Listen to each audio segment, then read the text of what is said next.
I want attacking, purposeful football all the time. Now we're going to have backs against the wall and we're going to fight, and we're going to fight hard.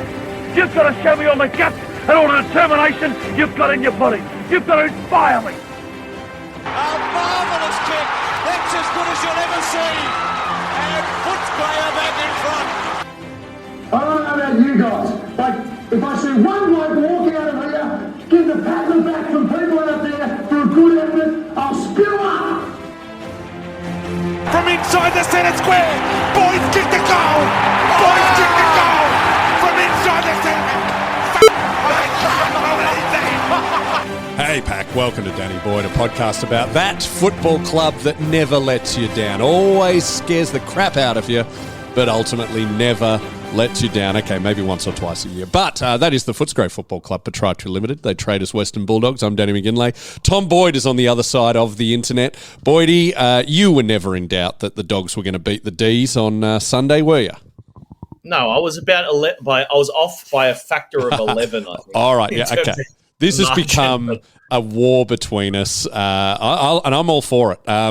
So we've started this thing on social media over the last couple of weeks of we're putting our predictions up, how much we're going to win by, who gets best on ground, and who gets the most amount of goals.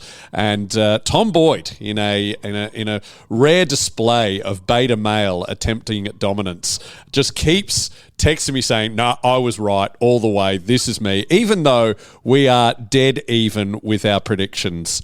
Hang on, yeah. I didn't say you were wrong. I said that. And I also said, besides the margin, was the text message. Yeah. I was absolutely bang on. Aaron Norton kicked the most goals and Ed Richards was best on ground. Ed Richards, I don't know about Ed Richards was best on ground because Libba got more touches. Yeah, he won us the game, mate. Mate, Libba, more touches. How are we going to measure best on ground? Maybe we've got to say most touches. Maybe we've got to say, are we going to go to the Brownlow votes? Do we have to wait for that? We definitely cannot do most touches in good conscience because what an absolute crock that would be. I think I'm just going to cherry pick whatever measure of success makes me look good, to be honest. Well, what if we go by, if you go on the AFL Live app, you go by the AFL fantasy points, Liberatore 125, Ed Richards 110. Yeah, I would put fantasy points, and this is not just me saying this to be controversial and not agree with you. I would genuinely put fantasy points in there with most touches as a shitty indicator of on best on ground. Genuinely. I think it doesn't obviously take into account the real performance of the game, even though they'll tell you they had some weightings or whatever.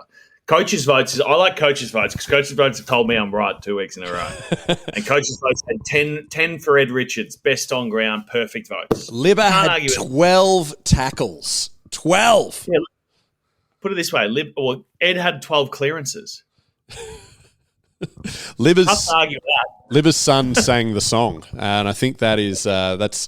I mean, you're an ex-player. You know that getting to do the da da da da da. That's pretty much just acknowledgement that you were the best player.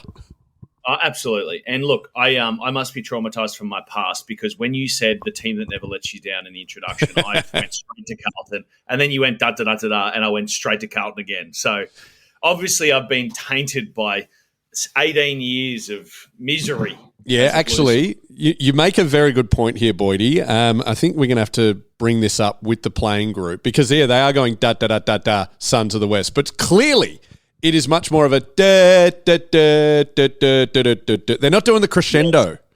Yes, exactly right. They are quite clearly being influenced by the unsuccessful Navy. This is toxic. This is huge. We need a full... We need an intervention in the footy department here. So do you remember when we started doing the at the start? Because it was around 2018 or 19 that the woos really went nuts on our theme song. Yeah, you were still there. Dal was the woo. Okay. He was the big woo man. So I would actually say that was slightly earlier. That was probably... 15, 16, 17, there was a lot of wooing going on, in particular with Luke and Bigsy. So I think that was definitely that period. But I don't remember. So maybe it happened after I sort of either left or wasn't getting a game. Maybe that's when the da-da-da came in. And I don't know if I would have heavily protested. Hard to argue with, the Liberatore name when it comes to the Bulldogs and what they should do for the best interest of the club. But it's obviously not in tune. That's the thing. I mean, I'm all for it. I think the little add-ons in the songs really do. That's what makes the song great. Didn't Collingwood? Haven't they got a bit of a core blimey in there somewhere? I don't know. Yeah, I don't listen to the Collingwood theme song. Yeah, fair enough. I know there's a few in there, but it's got to be we can't do the da da da da da. That's Carlton. It's da da da da da da da because it's one of the great intro. We don't have the best song. We're definitely not the worst. I'd say we're in the top third of songs, but one of the best parts of the song is the opening trumpet, saxophone, the horns coming in, like those 9 notes. Just I have a party in my heart when I hear them. Yeah, the Sons of the West to start with is pretty bloody strong too. Yeah, that's a great place to start. But I actually think that it's not about what makes the song great, those little bits and pieces. It's about what makes it identifiable per era, like we were talking about before. It's like, what did the different eras have that was unique to either the players that were there a lot and winning a lot, ideally, so they get to practice, and what did they change it? Because every era that the boys have been through, like if you think through Libba's been through almost 3 or 4 distinct eras at the Bulldogs since he first joined. He's sort of been through the McCartney era when he first got there. Yep. He's been through the Premiership era, the post-Premiership, and almost like what you would call over the last, 4 or 5 years, like the roller coaster ride. Yeah. The theme park. Although it hasn't been as up and down. Like I'm talking, like 16 we win it, 17 we miss finals. That was up and down. Whereas since 2021, we're the ninth dogs has been pretty. Yeah, it's like we sort of went up the start of the roller coaster, and now we just go up and down a little bit between 9th and 6th or 12th and 6th throughout the year. It's the scenic railway. It ain't the heavy dipper. No, that's right. There was a great one in Denmark called the Demon, which was quite scary, even for a big guy like me, man. I don't know if that helps. Actually, I think it's actually quite concerning. I went on the Luna Park once, and I was like, "This thing is not proofed." Well, that's what makes it the scariest. The wooden planks creaking underneath you. It's like that. The ghost train has nothing on that. No, I dead set. If I had put my hands up more than a foot above my head on those Luna Park rides, I'm losing them. Yep. I'm losing them on some tetanus-filled metal pole that was installed in 1974. Oh, that's the newer bit. I will say the flying dinosaur ride at Universal Studios Osaka is pretty much the best roller coaster I've ever been on. But anyway. So you were there at the game, mate. What was it like? What was the feeling like? I'll tell you what. So I was at some of the game. My Sunday was I have my regular gig working at the television show, the Logie Award-winning television show, Have You Been Paying Attention? Which means we film on Sunday Arvos, and I ditched the post-show meetings so I could run straight to the MCG. So I ran out of the studio, gave Mick Malloy a high five because he won, and then went straight to that. And I got there so when I checked the scores as I was in the lift going down at Channel 10. Happy days, were up by 20 points. We're all good. I'm going, sweet. I'll come there, have a nice, comfortable, enjoyable time with my friends who are already there. And then I just see, as I'm watching the scores, Demons just catching up. And by the time I get to the MCG, they're only less than a goal behind. So I walk in the gate and they put on another goal. They're in front.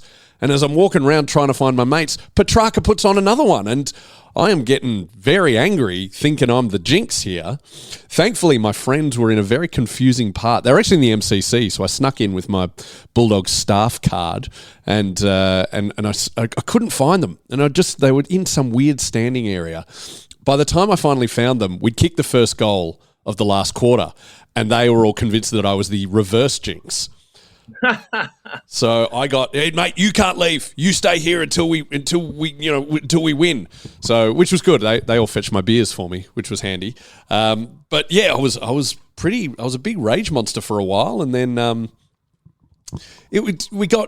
the win was great. Sam Darcy's mark. Norton, when Norton tapped the ball in, it was going through for a point, but he tapped the ball back into open play and snapped it. That's the loudest I've cheered at the footy for probably all year. Like, that was pretty magical.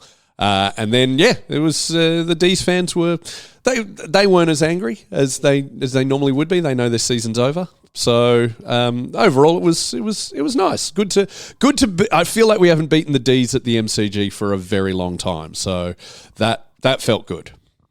Well, also, we haven't really won those close games at all this year. Yes, very good point. That's the point. Like, this might not have been against a top 8 side, which has obviously been the other correlated factor to those close games typically, but. We haven't been able to win when we've been up against it. And, like, it's one of the great worms of the year. Like, probably, 10 lead changes throughout the last half? 8. Maybe not 8 there were. 8 in the last half. That's pretty, and it's not like there's a bunch of scrubs playing for Melbourne. Like, yes, they're not playing their best footy. Yes, they just sacked their head coach, and now they're going to replace him with an identical lookalike from a different club. And from the same era, might as well be the same person. And hope they get a different result. But they still have a bunch of players who are obviously, some of the best players in the competition when they're up and going. So, hell of a win, I would say. Hell of a win to at least keep us on track just for one more week. I know, but Hawthorn winning just kept us at 9th, which was weird. I'm just looking at what was the last close one we won? It would be round 3 against Carlton, where we won by 8 points. So long ago. If I recall correctly, didn't we we gave up a lot of scores late in that game, no? Yes, I was definitely remember being a bit nervous. So yeah, no, opposite. We were down by.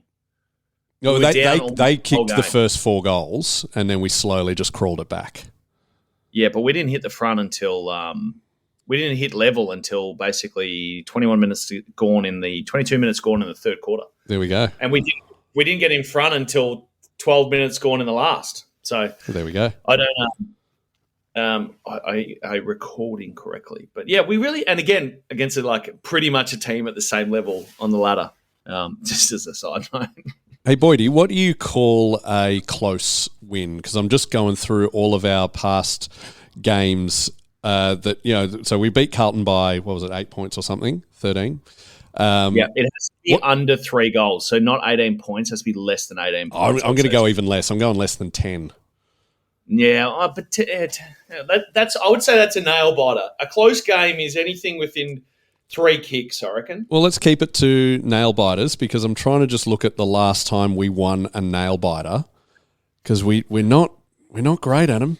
We're not great at them at all. The last nail biter I've got us winning is against Richmond at the MCG 2023. I believe this was Easter Saturday, and we won by 5 points in the rain. Yeah, and Richmond were going so good back then too. Yeah, well, I can't even remember. I remember we were supposed to win that a bit easier, but that was sarcasm, mate. They were definitely near the bottom. All right, I can't remember these. I don't care what other teams are doing. But yeah, well, we do care this week, mate, because we are coming up against the mighty West Coast Eagles. We almost knocked off the Crows who were on top. It's true. That would honestly, not that I would ever encourage anyone to do any of the stupid things that I saw as a kid and a Carlton supporter. Don't be doing the burning the memberships and all of that rubbish. But I tell you what. If we lost this weekend, you can imagine that some people who weren't quite as restrained as you and I don't even want to think about doing it. Yeah, if we lose, we're not gonna lose. Come on, don't be daft. I mean, that's why we can laugh about it because we're not going to lose.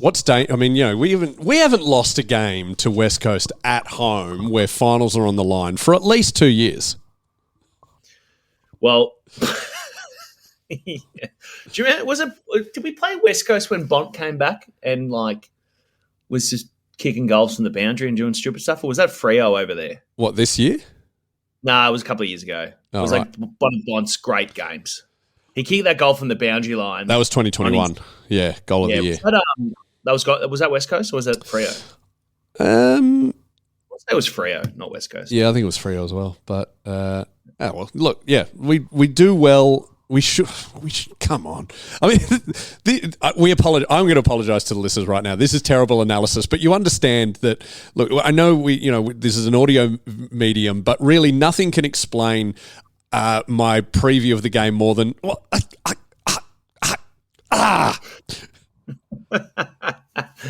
Yeah, I agree. I tell you what, here's a better preview for the game.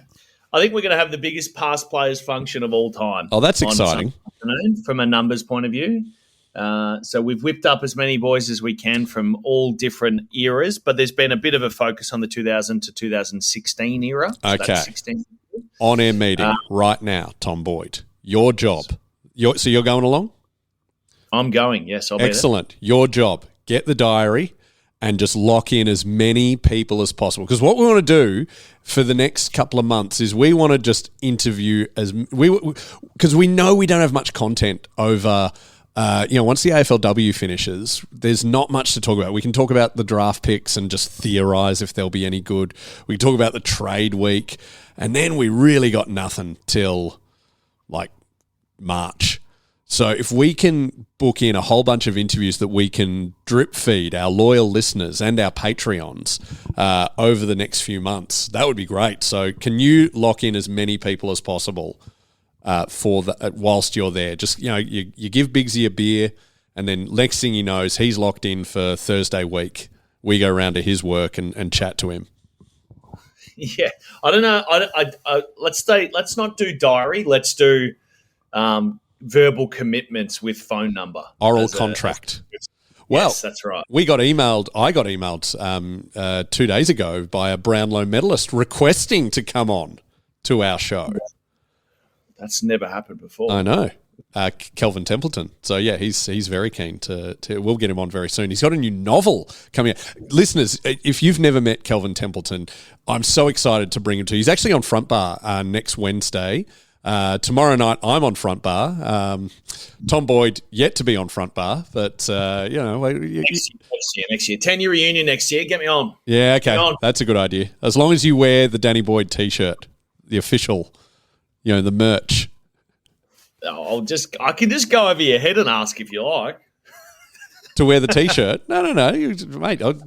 You've been on the list many times, I'm sure. I'm sure. But you should, you just got to plug the pod, because I'll be there in the studio, and if you don't plug the pod, I will run onto that bar and I will pour a delicious Hahn Super Dry all over your head and say, damn it, listen to the pod. Have we not been sponsored by Carlton Draft anymore? No, God, that was years ago. We switched to Furphy outbid Carlton Draft about 4 years ago, and now Furphy's, whoever owns Furphy, Lion Nathan or Asahi, or I can't keep up which corporation owns which brand. They've decided we're sponsored by Hahn. Sweet. Yeah. Why, we've been trying to become New South Wales, are we? Mate, it's just whoever has the most money. I know. I get it. Well, you know what? Actually, as a note, maybe for the later discussion, that actually could be a decent bit, actually, for the show. Will they let you run over and tackle me in the middle of the show? That's a good idea. Yeah. What a great bit of promo. You'll be there anyway. I'll be there. Yeah, I'll be there, warming up the crowd, making sure all the gags land and whatnot. But yeah, do tune in tomorrow night, Dogs fans, and I'm there promoting some. By the way, I keep forgetting to plug these. If you're in Brisbane, August 28th or 9th, whatever the Friday is, it's in like 2 weeks, 2.5 weeks. I'm doing a fundraiser show for the Ukraine Crisis Appeal at the Sit Down Comedy Club. I know there's a lot of Queensland dogs. We're not playing that night, so come on out. It's only at 6 o'clock, hour show. I've got some great local Brisbane comedians coming in to do spots. And then I'll be having a beer at the paddo. So if you want to talk Bulldogs, you're very welcome to come along, and all the tickets go to the worthiest of causes. Another one in Sydney in October, but I'll plug that. Hopefully I'll remember to plug that on the pod coming up. And also, since I'm plugging stuff, a film I made last year is coming out at Melbourne International Film Festival. It's called Westgate. It's set in Footscray. It's depressing as hell. It'll win awards because it's very worthy. And that's out at the Nova, I think. So if you want to see me do serious acting, do that. You got anything to plug, Boydie? Well, all I could think about with the name Westgate is kind of like, It's like the Footscray version of Manchester by the Sea. Did you ever watch that movie? With Casey Affleck, yeah. Yeah, it won awards, but it was depressing. I'm never watching it again. Yeah. Ever watching that one again. Yeah, like the film The Pianist with Adrian Brody, which is a really beautifully well-acted, worthy film about, the concentration camps. Absolutely never watching again. Nah, I know. It's like, life's hard enough as it is dealing with my own problems. Yeah. I don't need to rewatch movies that are like that bad. I'm going to just watch Get Shorty again. That's a very underrated film. Well, anytime, you ever seen that? You would have been too young, mate. I don't think so. But also, I tell you one other thing that's completely on the shit list is anything involving kids getting hurt. Mate. Now that I've got kids, I just... Have you got... mate, this is very unfootball related, but so you're now a dad. You've been a dad for 2 years. How much more do you cry in films? But yeah. 3.5. How much more do you notice you're crying in films? Just the emotion of it all. Yeah, I don't. I'm just in the pure avoidance stage, Danny. I just don't watch anything that could make me cry. Like I don't. I'm not a without share. I'm not a big physical tear guy, but obviously I feel things just as much as anyone else. And so anything that involves anything to do with kids, I'm just like, nah. Let's go do something else. Yep, don't watch The Pianist, by the way, just for that. Man, but some films that aren't even supposed to make. I remember when my boy was about 10 days old, and I was doing a night feed about 2 a.m. And look, he's back then we had Foxtel. That's how old my kids are now. We had Foxtel, and it was that thing where they give you the movies for free for a month. And I was watching Bill and Ted's Excellent Adventure, which is one of my favourite films of all time. Do you ever watch it? You're probably too young.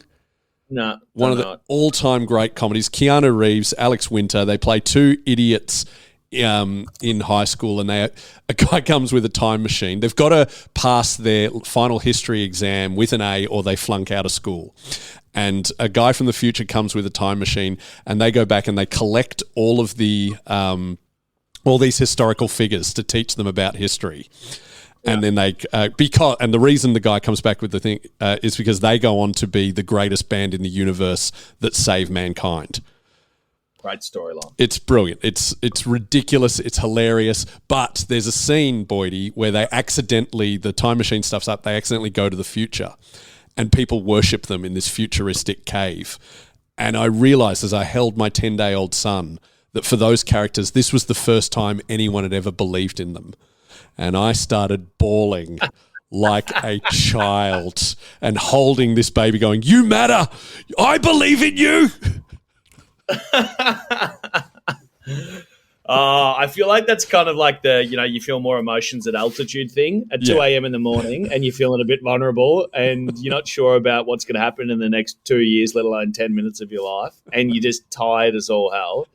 Geez, it can get the better of you. I remember those days. I remember very, very much. Yeah. Anyway, I think this is, last I checked, unless we've changed the title, this is a Bulldogs podcast. It is. No, but it's important to get we've got to talk about, that can come under men's health. You cry more when you got kids. It's absolutely true. Actually, last year, to bring it back to football, when we lost that elimination final, I was really annoyed, but I took my son to his first ever final, and he was close to tears, and that made it so much worse. Oh, I was about to say, does that make it better? Because you're like, yeah, suffer. No, I actually like my son. This is what it's like to be a Bulldog supporter. Need to learn. Yeah. Oh, God. What are we up to? Hang on, let me check the run sheet. What the hell are we talking about now? I don't know. It's pretty hard to dissect the Eagles any more than what we've already had. We have to win is about the summation of the entire week. It's going to be a great day. Like Dad said, if you are at the ground, obviously there'll be past players wandering around everywhere. Near gate 6. I'll tell you that much. Down near the Footscray end. Down near gate 6. I'm going to give it away. That's where you lot hang out. I think we have an exclusive room this week. Well, you do, but you've got to walk into it, and that's where you catch them. Yeah, put the gauntlet up, run the gauntlet. No, I think it's great. It's actually a perfect game to obviously just give all the props. Don't give any props to me. My head's big enough, but everyone else should get lots of encouragement and love from all of the Bulldogs. What would you like if you're walking through the corridors of Marvel Stadium? If one of our listeners see you, often people just yell out, "Hey, I love the pod," which is, delightful. That's all. And I give them a high five, or, if I've got time, I'll chat to them. Is there any message you would like the fans to say to you, to let you know that they are part of the Danny Boyd pack? Well, all of the ones that don't necessarily need to be a part of the pack. Everyone just says Boyd's kicked a goal to me. Yeah, I know. So we need a different one to that. What should we say? Should they just say, plug the pod? They could call me the Oracle. That'd be good. Actually, that's what you have to say to him. Danny was right. Libba was best on ground. Or if you like me more, just say, Tom, are you going to be the Oracle again to this afternoon? Oh, please do that. Hey, actually, this was not on the run sheet, but a listener did ask me to work something out, and I haven't done it yet, but I'll flag it with you now. A few of the commentators on TV and radio, they are calling Norton and Darcy our twin towers. Yes. Now that's a bit cliched.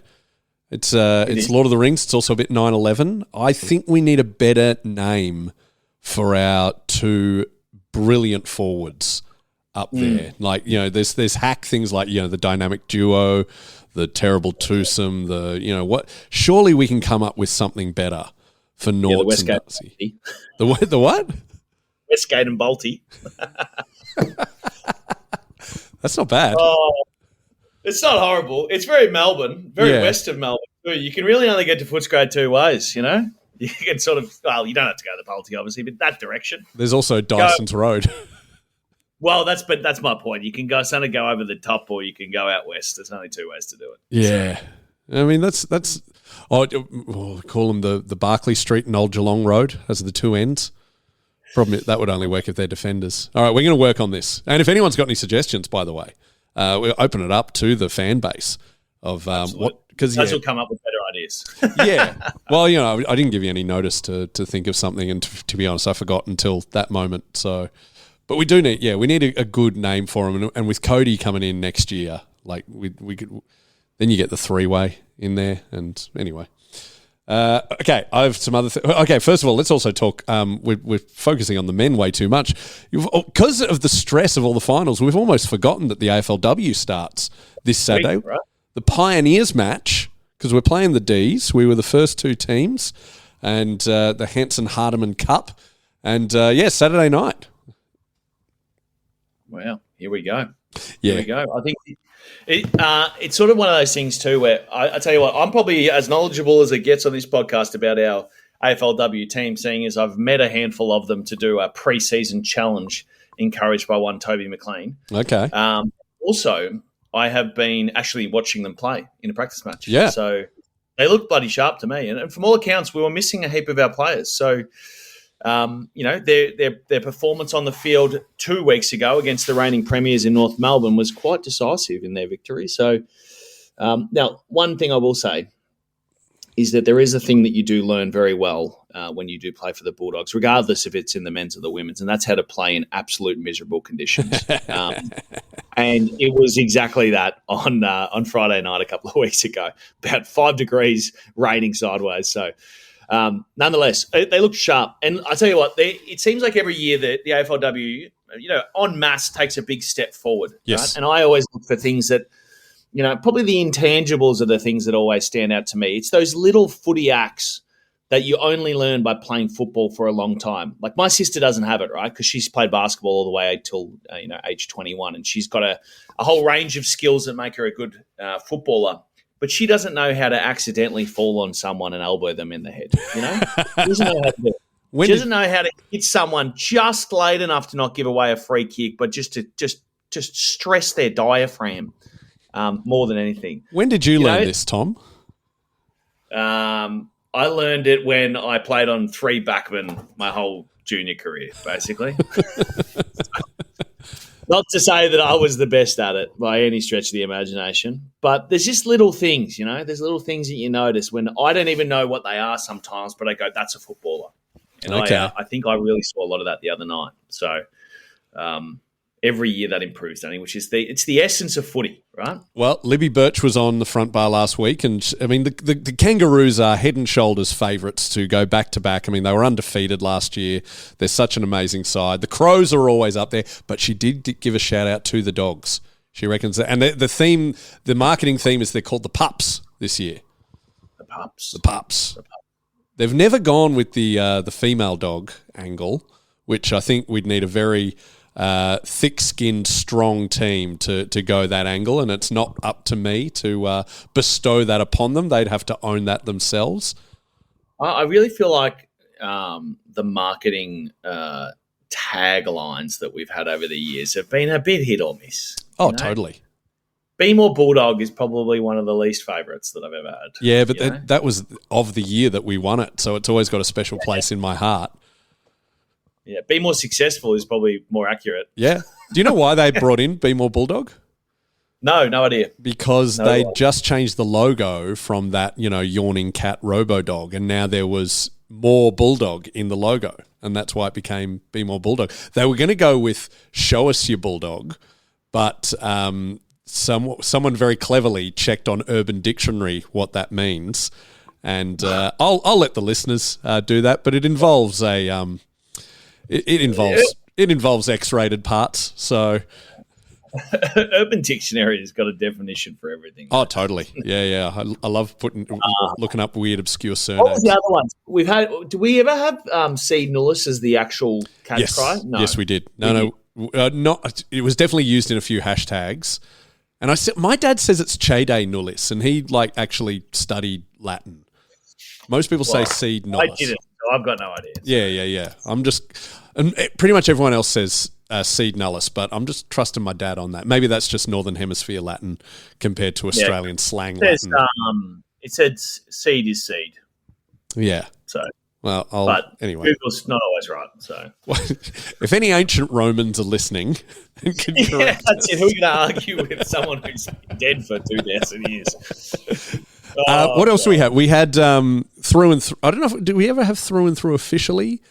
Definitely the worst one we had was after we won it, 2017. Real Strength. That just meant nothing, and it was so bland. I hated it so much. We also had Gather the Pack. I mean, that was a great one. I mean, that's sort of inspired one of the catchphrases of this show, K-Pack. And the Western Front was another one, early days. And and it had an image of the Westgate Bridge, which, we were coming like second last, so there weren't great connotations there as well. But we need one just forever, like, through and through. Just use that non-stop, I would say. I Gather the Pack I like. I really do. I think that's quite good. We got to bring that one back. Yeah. Anyway. Yeah. I don't know if they can invite us to the marketing department meetings anytime. Well, they should. Personally. I mean, I got lots of that. I'm an ideas man.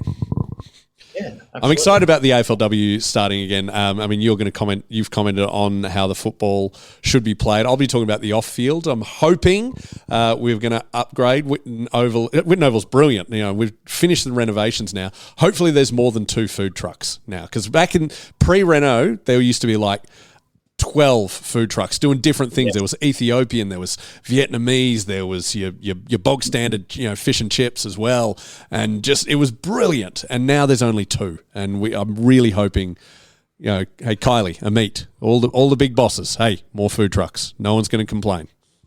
That's right. We do need to have a very quick look as to what the fixture actually looks like, just to give everyone a bit of a heads up as to when that might be. So at home next Saturday, Mission Whitten Oval. Icon Park the week after. This Saturday. Then we play Richmond at Carlton and 12:30 on a Sunday over. That'd be a nice day. Yeah, absolutely. Great time. Well, hopefully it's just, and then very weather dependent. You finish that game and you can go straight to Docklands, see us beat Freo in the men's. Absolutely. Well, I'm sure that's why it's scheduled when it is, to be honest. Yeah. Then we take on the Hawks at home. That'd be a good one to get to. Set night game, 7:15. Yep. Nice. Just early enough. Tell you what, as a slight side note, with this whole conversation about the league and the games going for too long, I went to the rugby the other night as a guest of the Melbourne Storm after talking to their players earlier in the year. Yeah. What an easy night that is. Is it? Oh, just 7:50 game. Got looked after, obviously, in the corporate section. And we were walking back to get an Uber from near the Tan, me and Mitch Wallace were, at about 9:50. Unbelievable. I was like, oh, cruisy. It's not 11:45 at night. How are you 13 years younger than me? You sound like you're 80.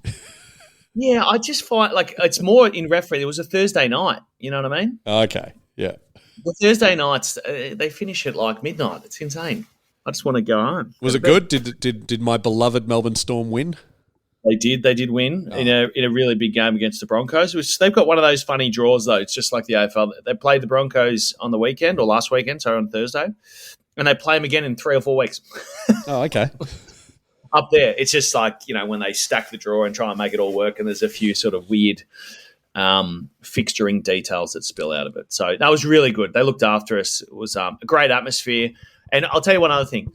Sitting where we were sitting, and I think, honestly, sitting in most of Amy Park, probably the best viewing experience in sport. Oh, like, you're mate. so close, but you're not too – you can see everything. It's awesome. Couldn't agree more. I see lots of A-League there, and I love that place. The food is awful, but the view as a stadium, it's brilliant. Yeah, the food where I was very good, but yeah, I haven't been invited into those areas. I was in the Fiji Airways suite. Oh, okay. So, anyway, back to the AFLW. We play Hawks at home on the 30th of August. Carlton away on the 6th of September at Icon again. So it's just going back and forth between Icon to start the year. Which is good. I mean, especially for me who lives in the northern suburbs, I love that. I think it's a good stadium. Kelly Underwood made a good point that what AFLW should do is just have 3 grounds and use them all, have a few double headers. One should be Whitten Oval. She said the other should be Victoria Park, which I couldn't agree more with. I love that ground. I mean, I've never seen us win there, but I just love the history of it. And weirdly, she said Punt Road, which I don't think is a very good ground. I mean, it's really well located, but I don't think it's a good quality stadium. I would just go Princess Park, but I think that's a great idea. Princess Park for sure. And honestly, if they're going to use Vic Park, they need to spend a lot of money up there because it is an absolute dump. It has gone since no one's been using it, right? I went there for a photo shoot thing earlier in the year, and it's got a lot of issues, that place. But if they clean up the 700 kilos of dog poo on the ground, then we'll be sweet. Well, I'll just let you know, Tom, as someone who went to men's games there in the AFL in the 90s, it was never that good.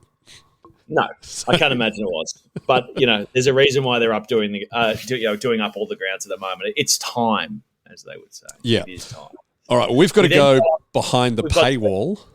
Yes, we're going to be discussing the latest on Jamara, and you've got some insight into what's going on there. And thanks to we've had a few Patreons jump on now that you can pay yearly for only $4 a month, so it's $48 for the year. It just helps Boydie and I keep doing this, feed our kids, and me pay my rent and Boydie pay his butler. So it's very worthy cause, and we do talk a bit more freely, and we're going to duck behind there right now.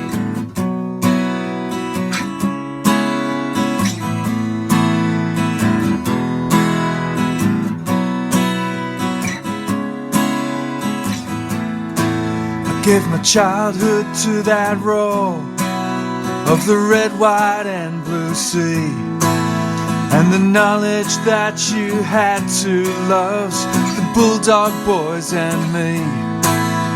20 years on, I feel that longing hanging in September air. But the reason I go every week is to pretend you're still there. And they will find the glory one day, and I will throw it at your feet.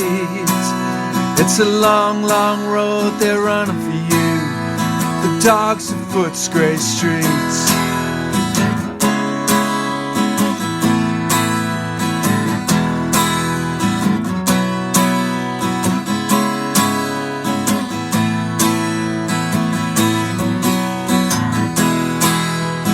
Long, long road they're running for you, the dogs of Footscray streets.